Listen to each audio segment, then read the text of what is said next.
Pernah nggak kamu merasa udah ngomong dengan semangat, udah jelasin panjang lebar, tapi respon orang cuma oh, atau yang lebih nyesek nggak setuju, padahal kamu yakin pendapatmu itu masuk akal banget.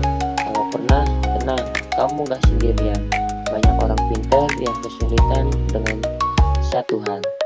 Nah, hari ini saya mau ajak kamu bahas tuntas 5 teknik komunikasi persuasif yang terbukti efektif dan bukan cuma teori yang kita bakal bahas dengan contoh nyata. Yuk kita mulai. Nah, teknik yang pertama, pahami siapa lawan bicaramu. Komunikasi yang efektif dimulai dari empati. Apa kebutuhan mereka, apa yang mereka harapkan. Semakin kamu mengenal audiens, semakin mudah kamu menyusun pesan yang tepat sasaran. Teknik yang kedua yaitu sentuh emosi. Nah, logika bikin paham, emosi bikin tergerak.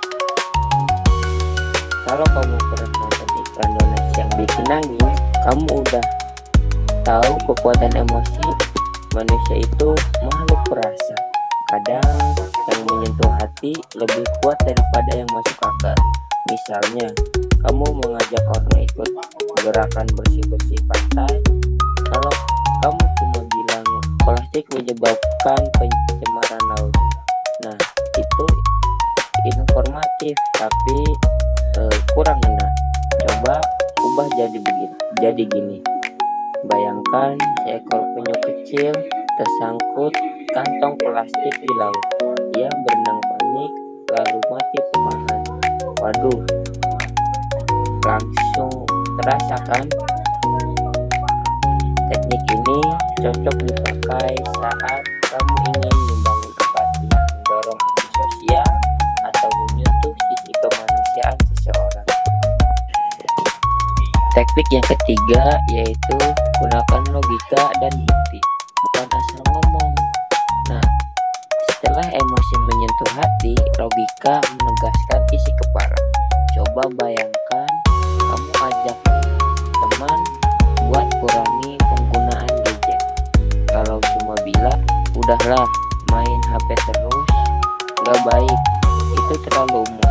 Tapi kalau kamu bilang ini, menurut studi tahun 2024, remaja yang bermain gadget lebih dari 5 jam cenderung mengalami gangguan tidur, konsentrasi rendah, dan kecemasan sosial.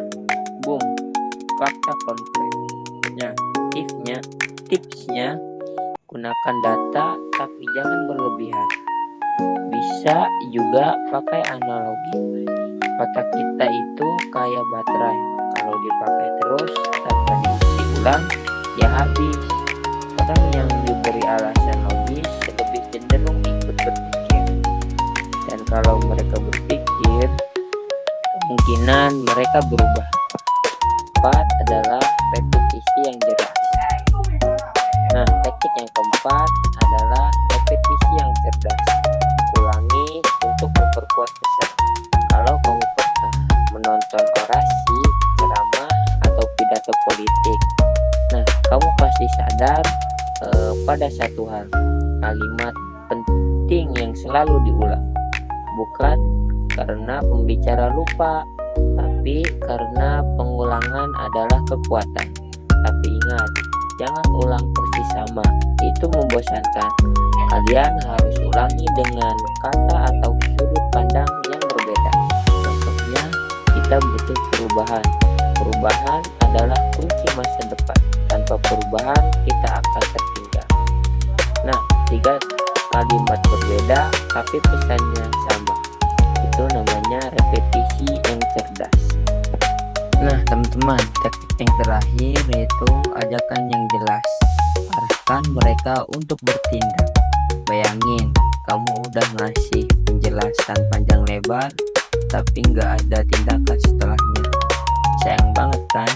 Nah, makanya kamu selalu beri ajakan yang jelas. Contohnya, mulai hari ini, yuk kita coba Batasi screen time, jadi maksimal 2 jam per hari. Kalau kamu setuju, bagikan video ini ke temanmu yang butuh belajar komunikasi juga. Tanpa ajakan, komunikasi kamu jadi gantung. Ingat, tujuan komunikasi persuasif bukan cuma bikin orang ngerti, tapi juga bergerak. Jadi, yuk kita mulai menerapkan 5 teknik ini. Dijamin komunikasi kamu enggak cuma makin didengar, tapi juga lebih berdampak.